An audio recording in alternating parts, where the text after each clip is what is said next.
Hello students, मास online institute में आपका स्वागत है। हम लोग पढ़ रहे थे रियल एनालिसिस, जिसमें से रियल एनालिसिस का आज हमारा ये थर्ड लेक्चर है। क्लियर। रियल एनालिसिस में हम लोग सेट पढ़ रहे थे, जिसमें से हम लोग प्रॉपर सेट तक पढ़ चुके हैं। प्रॉपर सेट से पहले आपका इक्वलिटी हम लोगों ने पढ़ चुका, सिंगलटन पढ़ लिया, नल सेट, फाइनाइट, एटीसी। तो आज उसके आगे हम प्रोसीड करेंगे, कुछ थोड़ा सा आगे। ओके, ठीक है, चलो आगे बढ़ते हैं। तो सबसे पहली कंडीशन, इसके बाद हम एक थ्योरम करते हैं। थ्योरम आपकी है, थ्योरम है कि every set is subset of itself. बात क्या है? Every set is subset of itself. Every set is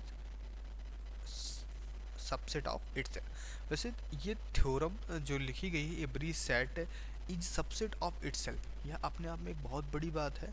कि कहने का मतलब क्या है, जितने भी सेट होते हैं इस यूनिवर्स में, जितने भी सेट हैं वो हमेशा अपने ही खुद का ही क्या होता है, सबसेट, अपना ही टुकड़ा होते हैं। इसी चीज़ को हमको यहाँ पे प्रूफ करना है। ये हमारी थ्योरम है, ये हमको प्रूफ करने को भी आता है। बीएससी के स्टूडेंट्स के लिए काफ़ी इंपॉर्टेंट है। अब बहुत बार ये पूछा भी जा चुका है बीएससी के एग्ज़ाम में। क्लियर। चलो इसकी प्रूफ की बात कर लेते हैं। प्रूफ, अगर हम इसकी प्रूफ की बात करें तो क्या बोला गया कि every set is the subset of itself. That means जितने भी सेट होंगे सब क्या होंगे, सबसेट होंगे अपने आप खुद के। ठीक है, तो हम मान लेते हैं if possible, let if possible, अगर पॉसिबल हो तो हम क्या मान लें, let if possible any set A, any set A. हम मान ले कोई सेट ए है, अगर पॉसिबल है, since x in A, this imply that x belong to A। Simple सी बात है कि अगर हम मान ले कोई सेट A है, क्लियर, जहाँ पे कैसा, सिंस x in A, अगर x A में बिलोंग कर रहा है, इसका x in A ना, that means imply that x in A। क्यों? क्योंकि यहाँ पे हमको इन्फॉर्मेशन दिया गया है, therefore A is subset of A। क्यों? A is the subset of A। बात समझ में ही, देखो हमने क्या माना, लेट, मैंने माना इफ़ पॉसिबल, अगर पॉसिबल हो एनी सेट, अगर कोई सेट ए पॉसिबल है तो हमको प्रूफ क्या करना था, सबसेट ऑफ इट सेल्फ। तो हमने क्या किया, एक सेट ए लिया, हमने एक सेट ए ले लिया, उसमें एक एलिमेंट एक्स लिया, मतलब हमने एक एलिमेंट क्या लिया, इसमें यक्स ले लिया, एक्स बिलोंग टू ए लिया। अगर यक्स ए में बिलोंग करेगा, ध्यान रखो, तो यक्स ए में बिलोंग करता है, यह इम्प्लाई करेगा यक्स आल्सो बिलोंग इन ए। होगा कि नहीं होगा? या एक्स आल्सो बिलोंग, एक्स जब ए में बिलोंग कर रहा है तो ये दूसरा वही एक्स फिर से ए में बिलोंग करेगा। सिंपल सी बात है। इसका मतलब क्या हुआ कि ए इज सबसेट ऑफ ए, बोला जा सकता, सिंपल सी बात है। अगर यक्स इन ए है और इसमें भी एक्स इन ए ही है, तो रियलिटी में क्या हो, दोनों सेट आपस में तो एक ही है ना, तो ए एक दूसरे के क्या होंगे, सबसेट हो जाएंगे। That means every set is subset of itself. Clear. दूसरी बात करते हैं। थ्योरम सेकंड आपका क्या है कि the empty set, the empty set is, the empty set is unique. हमारा क्या होता है, जितने भी एम्प्टी सेट होते हैं वो यूनिक होते हैं। The empty set is unique. अब देखो ध्यान से इस चीज़ को समझो कि कोई भी एम्प्टी सेट हो और वह क्या हो, यूनिक है। The empty set is unique कहने का मतलब क्या, देखो ध्यान दिया जाए, द एम्प्टी सेट मतलब कोई भी खाली सेट। अभी एम्प्टी सेट हमने पीछे पढ़ रखा है, एम्प्टी का मतलब खाली, ठीक है, जिसमें कुछ भी ना हो, ऐसा सेट जिसके पास कुछ भी ना, मतलब एकदम ब्लैंक सेट, कुछ इस तरह से लिख दिया जाए, ये एकदम आपका ब्लैंक सेट है। या इसको हम फाइव से भी रिप्रेजेंट करते हैं एम्प्टी सेट को। तो हमारे पास कोई ब्लैंक सेट हो, वो बोला गया हमेशा क्या होता है, यूनिक होता है। क्लियर। क्या बोला जाता है, ये हमेशा यूनिक होता है। प्रूफ देखते हैं इसका। अब देखो, अगर ऐसी कंडीशन है या कहा जाता है कि जितने भी एम्प्टी सेट हैं यूनिक होंगे। चलो अगर हम ऐसी कंडीशन है तो हम इसका कंट्राडिक्शन मान के चलते हैं।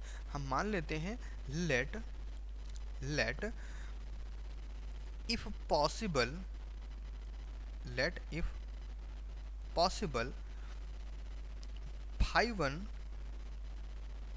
and phi 2 are two empty set of a set.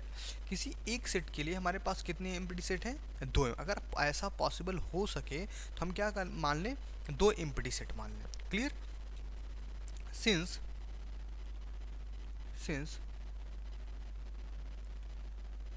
Empty set is subset of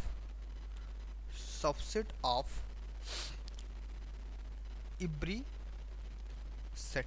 अब देखो ये बात अभी मैंने जो लिखी, since every set is the subset of every set, every empty set is the subset of, क्या होता है? एम्प्टी सेट होता है। दैट मीन्स यह भी एक अपने आप में थ्योरम ही है कि अगर कोई, इसको हम थोड़ा सा नीचे स्पेस लेके लिखते हैं, यह भी एक अपने आप में थ्योरम ही है, थ्योरम है कि every set is subset of, अभी मैंने पहला वाला क्या, every set is subset of every set, ठीक है? Every set is a subset of itself. जितने भी सेट आपके सेट होते हैं, every set is subset of itself. और दूसरा अभी हमने क्या लिखा कि every the empty set is unique. और एम्प्टी सेट इज यूनिक में अभी हमने एक बात कही कि late if possible phi 1 and phi 2 are the two empty set and of a set. किसी सेट के दो एम्प्टी सेट हैं, since empty set is subset of, हम जानते हैं कि जितने भी एम्प्टी सेट होते हैं सब क्या होते हैं? सबसेट ऑफ एवरी सेट होते हैं। मतलब क्या कहने का है, यह अपने आप में एक थ्योरम खुद ही है कि जितने भी एम्प्टी सेट होते हैं सबके सब क्या होते हैं? सबसेट होते हैं। That means every empty set is subset of every set. That means ये भी एक थ्योरम है, इसको भी हमको प्रूफ करना पड़ेगा। अब इसको सबसे पहले हम इसी को प्रूफ कर लें, जितने भी एम्प्टी सेट होते हैं सब क्या होते हैं? सबसेट ऑफ एवरी सेट होते हैं। क्या होते हैं? सबसेट ऑफ एवरी सेट होते हैं।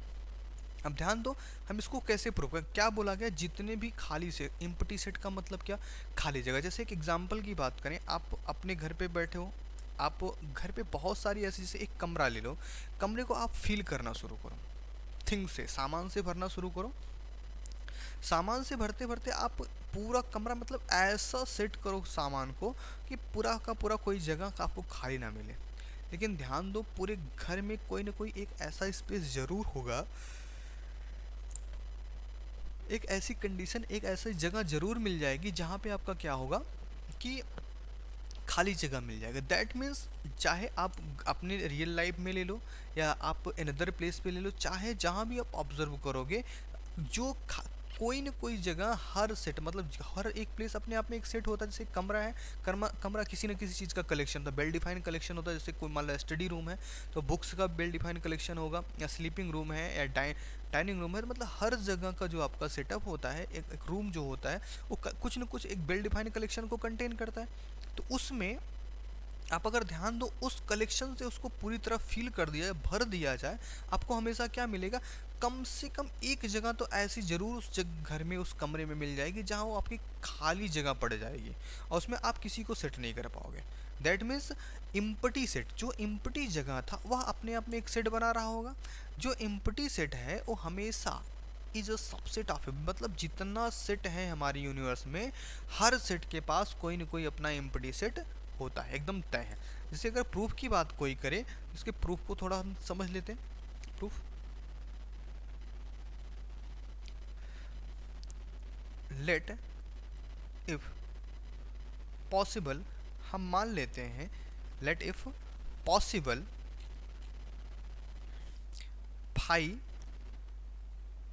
Does not a subset of set A. अगर पॉसिबल हो ऐसा कि हम मान लें कि फाई कभी भी किसी सेट का सबसेट नहीं होगा, ठीक है, लेकिन क्या for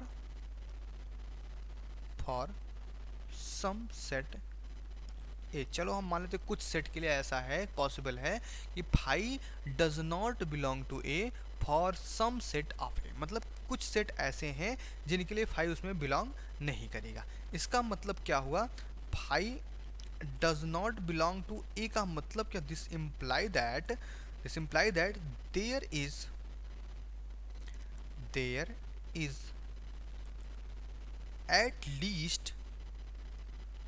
eight least one element in phi which is not in A। Clear. तो अभी इस लाइन को हम पीछे पढ़ के आए हुए हैं, पिछले थ्योरम में आपके पास था, तो पिछले थ्योरम हमने पढ़ाया था कि ऐसी कंडीशन कब आपको मिलती है कि जैसा कि आपका सबसेट, सुपरसेट और इक्वलिटी ऑफ सेट के नियर अबाउट जो प्रॉपर की कंडीशन हमने पढ़ाया था, तो प्रॉपर में हमने बताया था ऐसी कंडीशन थी हमारे पास क्या हो कि दो सेट हो, जैसे ए और बी हमारे पास दो सेट हो जाए, दोनों सेट में कंडीशन बताते ये दोनों आपस में प्रॉपर कब कहे जाएंगे कि ए जो है बी का क्या हो, सबसेट हो, ए क्या हो, बी का सबसेट हो, लेकिन ऐसी कंडीशन हो कि बी के पास कुछ एलिमेंट ऐसे हों, बी के पास कुछ एलिमेंट ऐसे हों जब क्या हो जो ए में बिलोंग नहीं कर रहा हो, ऐसी कंडीशन बी क्या, ए और बी आपस में क्या कहलाते, प्रॉपर सबसेट कहलाते थे। क्या कहलाते थे, प्रॉपर सबसेट कहलाते थे। तो यहाँ पे ध्यान दो क्या बोला गया, यहाँ पे बोला गया कि अगर हमारे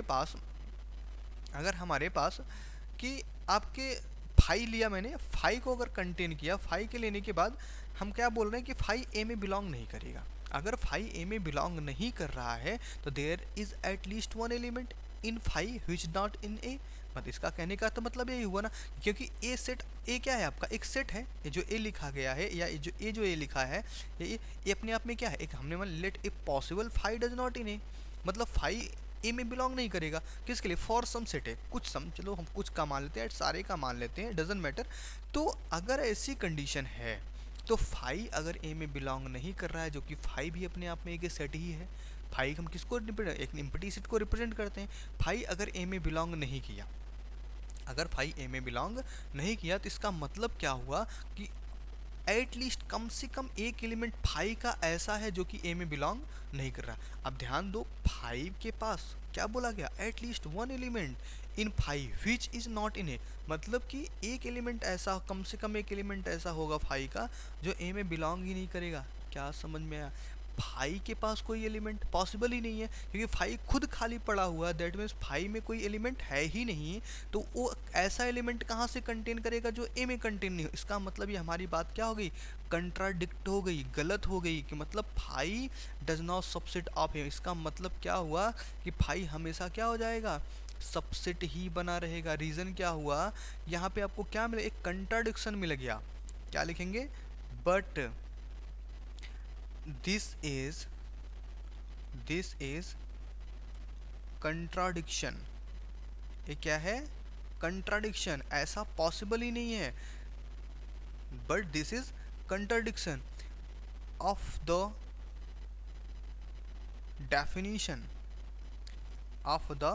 डेफिनीशन ऑफ फाई, मतलब फाई के डेफिनेशन का कंट्राडिक्शन हो जाएगा इस हिसाब से। मतलब फाई का मतलब क्या, खाली सेट, फाई में कुछ है ही नहीं, जब फाई में कुछ है ही नहीं तो क्या बोला, there is at least one element in phi, ऐसा पॉसिबल ही नहीं है। जब ऐसा पॉसिबल ही नहीं है तो इसने क्या किया, इस कंडीशन को कंट्राडिक्ट कर दिया, मतलब अपवाद पैदा कर दिया। इसका रिजल्ट क्या हुआ, this imply that our supposition, हमने जो माना था, हमने जो मान रखा था, आवर सपोजिशन इज़ रॉन्ग, हमारा मानना गलत था कि ये जो यहाँ पे लिखा गया है कि phi does not subset of है, कि कोई भी सब एम्प्टी सेट किसी सेट का सबसेट नहीं होता है, हमारा यह मानना क्या था, गलत था। That means our supposition is wrong, hence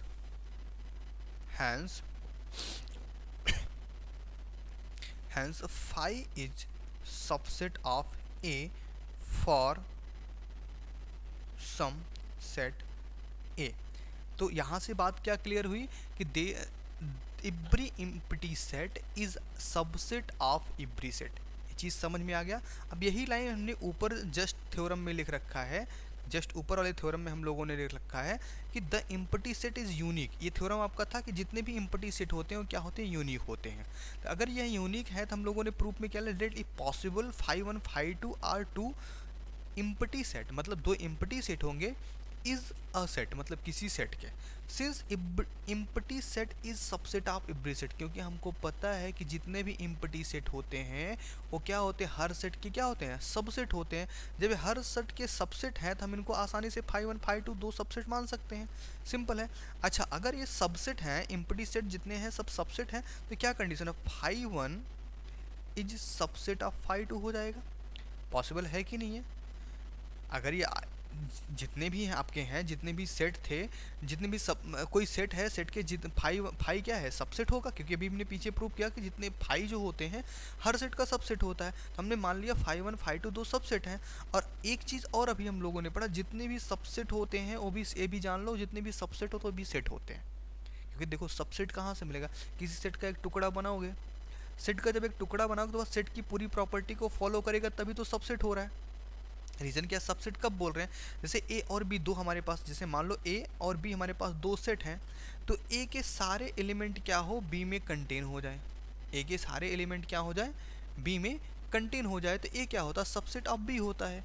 तो इसका मतलब क्या, ए के सारे एलिमेंट बी में कंटेन होने का मतलब क्या हुआ, तो वेल डिफाइन रूप से इसमें भी सेट होना चाहिए। और वेल डिफाइन इसमें था, ये अपने आप में एक सेट था, यह भी अपने आप में एक सेट था, मतलब ये दोनों के दोनों क्या वेल डिफाइन कंडीशन को फॉलो कर रहे थे।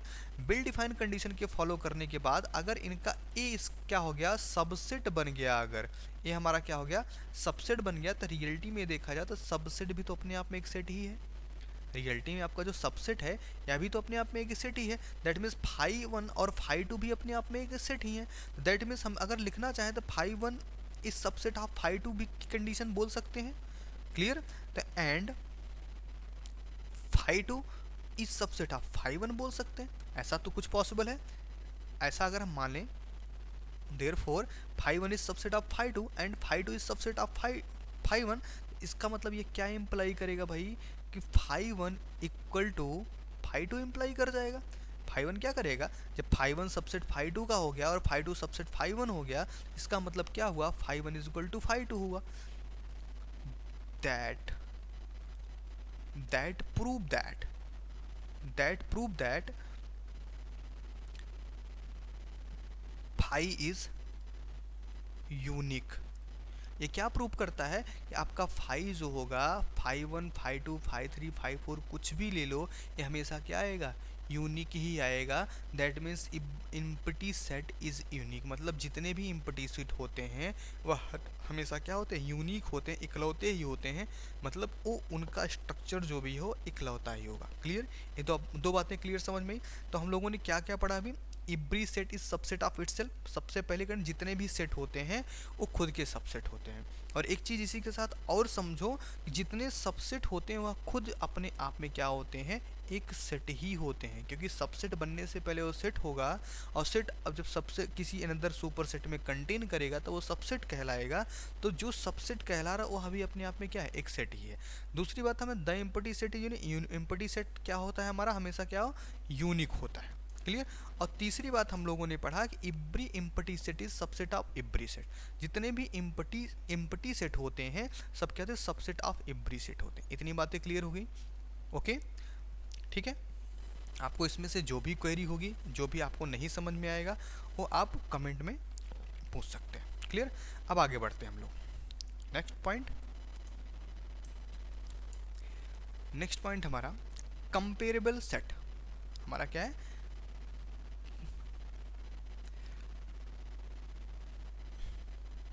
Comparable set.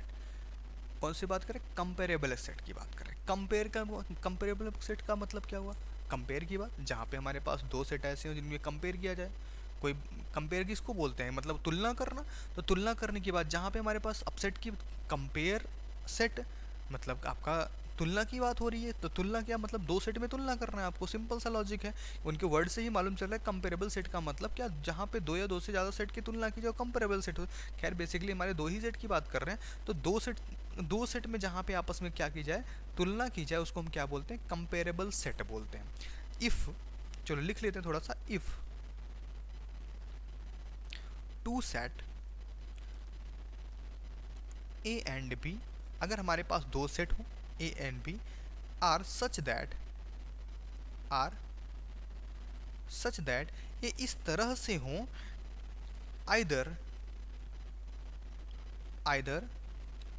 A is subset of B, either A is subset of B और B is subset of A.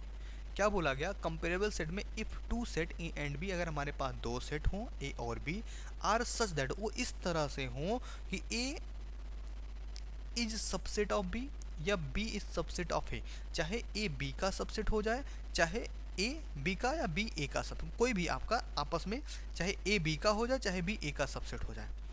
Then ऐसी कंडीशन में A and B are said to be, then A and B are said to be comparable set, comparable set, मतलब ऐसी condition के जो set होते हैं उनको हम क्या बोलते हैं, कंपेरेबल सेट बोलते हैं। कि if two set A and B, अगर हमारे पास दो सेट ए और बी हों, वो इस तरह से लिखे जा सकें कि चाहे उनको बोल दो कि ए सबसेट बी होगा, चाहे दूसरी तरफ से बोल दो कि बी सबसेट ए होगा। दैट मीन्स दोनों में से आपका चाहे ए सबसेट बी चाहे बी सबसेट ए, दोनों में से कोई भी पॉसिबल हो, ऐसी कंडीशन वाले सेट को हम क्या बोलते हैं, कंपेरेबल सेट बोलते हैं। क्लियर। अगर थोड़ी सी बात और लिखें, if neither A subset B और या नॉर बी सबसेट ए, अगर ऐसी कंडीशन हो जाए कि हमारे पास ना तो ए बी का सबसेट हो और ना ही बी ए का सबसेट हो, मतलब ना ए बी में कंटेन कर पाए ना ही बी ए में कंटेन कर पाए, ऐसी अगर कोई कंडीशन होती है तब क्या होगा, नॉन कंपेरेबल सेट कहलाएगा। क्या कहलाएगा, नॉन कंपेरेबल सेट कहलाएगा। Then A and B are called non comparable set. क्या कहलाएगा, ए और बी आपका क्या कहलाएगा, नॉन कंपेरेबल सेट। जैसे एग्जाम्पल की बात करें, हम एग्जाम्पल ले लें, एग्जाम्पल फर्स्ट की बात करें, जैसे मान लो हमने कोई सेट लिया, if set A is equal to, मान लो हमने ले लिया 1 2 3 4 5 तक, ठीक, और बी सेट ले लिया 1 2 3 4 5 6 सो ऑन 100 तक ले लिया। ठीक है, दो सेट मैंने ए और बी ले लिया। यहाँ पे कंडीशन क्या है, A is subset of B. यहाँ पे हमारे पास क्या है, this imply that A is subset of B. तो अगर ऐसी कंडीशन हो रही है, that means A and B are comparable set. इसका मतलब क्या हुआ, ए और बी हमारे क्या होंगे, कंपेरेबल सेट होंगे। बात समझ में आई। अगर हमारे पास दो सेट ऐसे हैं कि एक ए ले लिया मैंने इस तरह से और एक बी ले लिया, दोनों आपस में किस तरह से लिखे गए, इस तरह 1 2 3 4 5 और बी हमारा ए 1 2 3 4 और 100 तक। इसका ए देखो बी में पूरी तरह से कंटेन हो जाएगा। ए बी में जब कंटेन हो जाएगा तो दैट मीन्स क्या, A is subset of B, that means A and B are compare. अगर दूसरे एग्जाम्पल की बात करें तो इसी को थोड़ा सा पलट सकते हैं हम कि if A is equal to, मान लेते हैं 2 4 6 सो ऑन इन्फिनिटी तक मैंने ले लिया, and B is equal to हमने ले लिया कि 2 4 6 8 10 सो, बस। तो ऐसी कंडीशन में क्या है, B is subset of A हो जाएगा। This imply that B is subset of A. ऐसी कंडीशन में बी हमारा क्या हो गया, सबसेट ऑफ ए बन जाएगा। इसका मतलब क्या हुआ, this imply A and A and B are comparable comparable set. Simple सी लॉजिक है, B is subset of A हो जाएगा, दैट मीन्स ऐसी कंडीशन में ए और बी हमारे क्या हो जाएगा, कंपेरेबल सेट हो जाएंगे। और अभी एक लाइन हमने नॉन कंपेरेबल की भी बात किया, तो नॉन कंपेरेबल में क्या बोला, अगर ए और B A is not subset of A, non comparable में क्या था, ए बी का सबसेट ना हो और बी ए का सबसेट ना हो, ऐसी कंडीशन जब होती है तो क्या हो जाता है, नॉन कंपेरेबल हो जाता है। क्या होता है, नॉन कंपेरेबल हो जाता है। ठीक है, नॉन कंपेरेबल हो जाता है। तो अगर नॉन कंपेरेबल एग्जाम्पल की बात करें तो एग्जाम्पल एक ले लेते हैं नॉन कंपेरेबल का, जैसे कि हमारा एग्जाम्पल हम if A is equal to ले लेते हैं 2 4 6 8 और बी इज इक्वल टू ले लेते हैं 1 3 5 7 9 so on 99। That clear. अब देखो ये सारे के सारे क्या हैं, इवन, ये सारे के सारे क्या हैं, odd.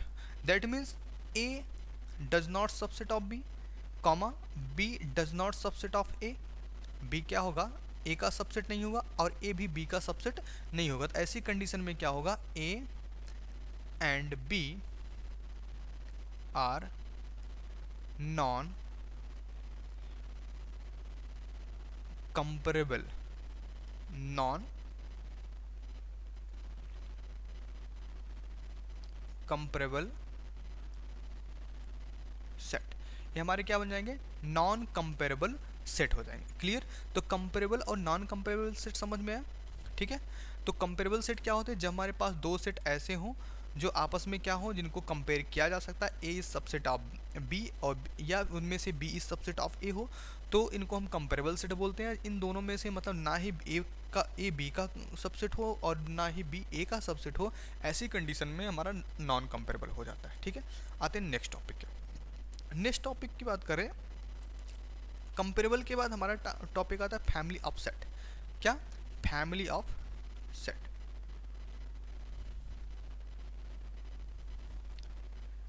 Family of set, family of set क्या होता है, इसको कभी कभी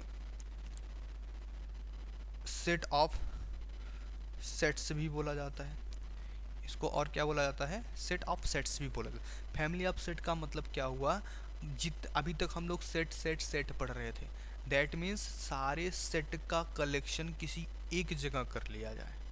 सेट ऑफ सेट या फैमिली ऑफ सेट का मतलब क्या होता है कि जितने भी सेट हैं, जितने भी सेट हमने अभी तक पढ़े हैं, या जितने भी सेट के बारे में हम जानते हैं, जितने सेट बना सकते हैं या जितने सेट पा सकते हैं, सारे सेट को उठा के एक जगह कलेक्ट कर लो ना। ये मस्ट नहीं कि आप ओवरऑल तो करना जो भी है डिफ़िकल्ट है या इजी है, जो भी डजेंट मैटर, बट ध्यान देने वाली बात है फैमिली ऑफ सेट का मतलब क्या हो, जितने भी सेट आपके पास पॉसिबल हैं, किसी सेट के सबसेट के, जो भी आपका सेट है सबको एक साथ कलेक्ट करना क्या कहलाता है, फैमिली कहलाता है। जैसे आपकी फैमिली कब का है, जब उसमें माँ बाप भाई बहन दादा सब एक जगह कलेक्ट हो, उसको फैमिली बोलते हैं। अब कोई इकलौता इंसान है उसको फैमिली थोड़ी ना बोलेंगे, कि बोलते हैं, नहीं बोलते हैं। दैट मीन्स फैमिली किसको बोली जाती है, उसमें माँ बाप भाई बहन ईटीसी सब हर कोई इन्वॉल्व हो, एक वेल डिफाइंड कलेक्शन हो रहा हो एक जगह पे। अब देखो, माँ अपने आप में एक अलग सेट है, पिता अपने आप में एक अलग सेट है ना, भाई अपने आप में एक अलग सेट है, क्योंकि भाई की भी अपनी एक छोटी सी फैमिली, वो अपने आप में एक सेट में, आपकी एक फैमिली छोटी सी, वो भी एक सेट का ही काम कर। माँ बाप की अपनी एक पूरी की पूरी फैमिली, दादाजी हैं उनकी मतलब आपका हर किसी का अपना एक छोटा छोटा सेट है, और हर कोई अपने कमरे में सेपरेटली एक सेट के फॉर्म में रह रहा है, और उस सब को कलेक्ट करके एक फैमिली बनती है कि नहीं। उन सबको बना के क्या करते हैं, एक फैमिली बनाते हैं। तो दैट मीन्स ऐसी कंडीशन जो हमारे पास होती है उसकी फैमिली ऑफ सेट बोलते हैं, या फिर सेट ऑफ सेट बोलते हैं। क्लियर, उसको हम क्या बोलते हैं, सेट ऑफ सेट बोलते हैं। अगर डेफिनेशन लिखना चाहते तो लिख लें, अ सेट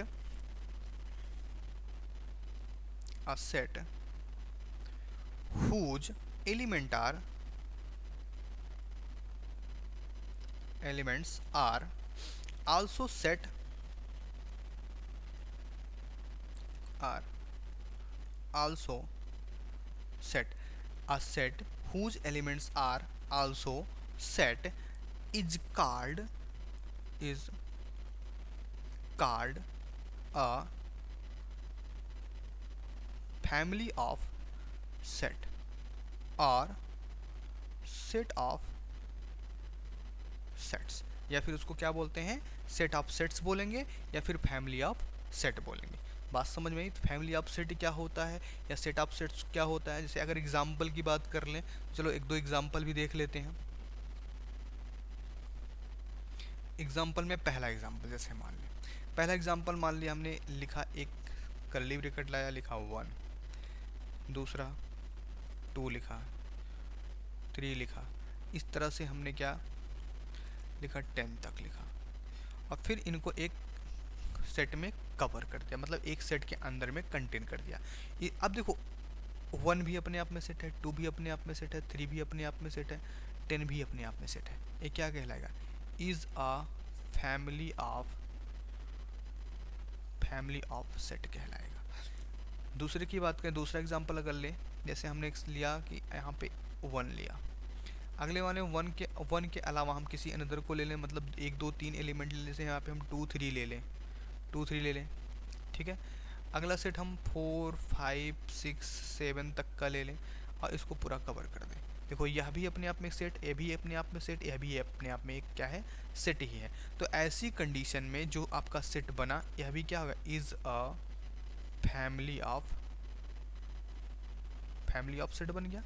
यह भी आपका क्या हो गया, फैमिली ऑफ सेट हो गया। ठीक, अब ध्यान देते फैमिली ऑफ सेट कैसे नहीं बन पाएगा, कौन सी कंडीशन पे। जैसे हमने लिखा यहाँ पे करली ब्रैकेट लगाया, ठीक है, क्लियर, करली ब्रैकेट लगाया और यहाँ पे हमने लिख दिया एक 1 लिख दिया, क्लियर। 1 के बाद दूसरा सेट में लिखा 2 3 लिख दिया और यहाँ पे कॉमा लगा, हमने 4 लिख दिया। अब ध्यान दो, यह अपने आप में क्या है, सेट है, अपने आप में क्या है, सेट है, लेकिन यह आपका 4 सेट का कलेक्शन नहीं है। जैसे कि आपका परिवार है, परिवार को हम क्या बोलते हैं, फैमिली बोलते हैं। तो फैमिली किसको बोली जाती है, फैमिली में कंडीशन क्या है, आपके सारे सेट अच्छे से रखे गए हों, सारे सेट अच्छे से बिहेव करते हो, सारे सेट अच्छे से रहते हो, मतलब भाई भाई का सेट। अब उसमें कोई एक ऐसा नालायक इंसान निकल जाए जिसको फैमिली से कोई लेना देना ही नहीं, दैट मैं उस सेट के कलेक्शन रूल रेगुलेशन नियम को ना मानता हूँ ना। तो ऐसी कंडीशन में जैसे ये 4 है, 4 देखो 4 क्या है, इसका रूल नियम क्या है, a set whose element are also, जिसके एलिमेंट खुद अपने आप में सेट हो, उनको हम फैमिली ऑफ सेट बोलते हैं। लेकिन इसमें देखो जो आपका 4 है, ये आपका सेट नहीं है, ये क्या है, सिंगल एलिमेंट है। दैट मीन्स यह जो सेट बन रहा है is not a family of set, ये फैमिली ऑफ सेट नहीं बनाता है। बात समझ में आई कि दैट मीन्स ऐसी कंडीशन में हमारा सेट फैमिली ऑफ सेट नहीं बनाएगा। नोट हो गया, आप नोट कर लो, फैमिली ऑफ सेट समझ में आया। तो फैमिली ऑफ सेट का मतलब क्या होगा, जहाँ पे सेट के अंदर सेट्स का कलेक्शन हो रहा होता है, वही हमारा क्या कहलाता है, फैमिली ऑफ सेट कहलाता है। क्लियर, ठीक है, आगे बात करते हैं। फैमिली ऑफ सेट हमने पढ़ लिया। फैमिली ऑफ सेट के बाद बात आती है पावर सेट। क्या बोलते हैं, पावर सेट, या फिर ठीक है पावर सेट बोलो, या फिर power set of a set बोलते, power set of a set बोलो, ये ज़्यादा अच्छा रहेगा। Power set of a set मतलब किसी सेट का पावर सेट, क्या, किसी सेट का पावर सेट। अब उसी सेट के पावर सेट की बात का मतलब क्या, अब कोई सेट है, अब सिंपल सा एग्जांपल से समझना कि कोई सेट है। जैसे अभी मैंने फैमिली को बताया कि हमारा फैमिली भी एक सेट है, जैसे दादाजी हमारे हैं ना, अब दादाजी के नाम से जो सेट बना हुआ है वो आपका क्या है, सेट है, वो भी पूरा सेट है। उसमें आपके पिताजी वो भी एक सेट बना के फॉर्म करेंगे, आपके अंकल जी वो भी एक सेट है ना। तो बहुत सारे सेट्स के कलेक्शन से हमारी एक फैमिली बन जाती है। क्लियर, बहुत सारे सेट्स के कलेक्शन जो वेल डिफाइंड कलेक्शन हो जाते हैं तो हमारा क्या बन गया, फैमिली बन गया। बात आ रही power set of a set, मतलब किसी सेट का जो पावर सेट होता है उसको क्या बोलेंगे, दैट मीन्स पावर की बात कर रही। अगर इन जनरल सोचो कि अगर आपकी फैमिली, अगर आपके पास फैमिली है और ढंग से फैमिली है, जैसे अभी ऊपर एग्जाम्पल हमने दिया था ये थर्ड वाला, अगर थर्ड की तरह फैमिली नहीं है, जैसे में एक निठल्ला आदमी निकल जाए, एक नालायक इंसान निकल जाए, इसकी तरह कोई कंडीशन ना बन रही हो, तब अगर सोचा जाए उसके बारे में, तब उसके बारे में अगर सोचा जाए तो ध्यान दो कि आपकी कंडीशन क्या है कि पावर की बात कर रहे हैं। तो यह अपने ये जो सेट होगा ये अपने आप में एक पावर रखेगा, यह जो सेट होगा यह भी अपने आप में एक पावर रखेगा, यह जो अगर यहाँ पे जो सेट बन रहा होता वह भी अपने आप में एक पावर रखता। जैसे आपके दादाजी हैं ना, अब दादाजी से एक अपने आप में खुद एक सेट बना रहे हैं, आपके अंकल आपके फादर सबको मिला के एक सेट बना रहे हैं। उन सेट में एक सबसेट आपके फादर है, एक सबसेट आपके अंकल है।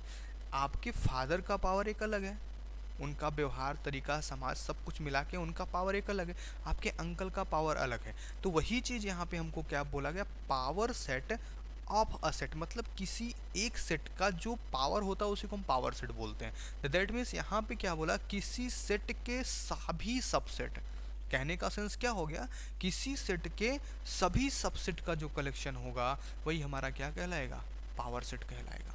किसी भी सेट का जितना भी पॉसिबल सबसेट हो सकता होगा। अभी मैंने पीछे पढ़ा ना family of set, family of set में क्या सब सबसेट इकट्ठा किए जा रहे हैं। अब पूरा सबसेट को इकट्ठा करके एक सेट ही तो बनाया गया, उस सेट का जो फिर से आप सबसेट निकालोगे तो बहुत सारे सबसेट आपके बनेंगे।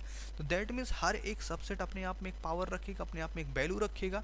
तो ऐसी कंडीशन को हम क्या बोलते हैं, power set of a set बोलते हैं। दैट मीन्स अगर डेफिनेशन की बात करें तो क्या लिखेंगे, the set of all subset, the set of all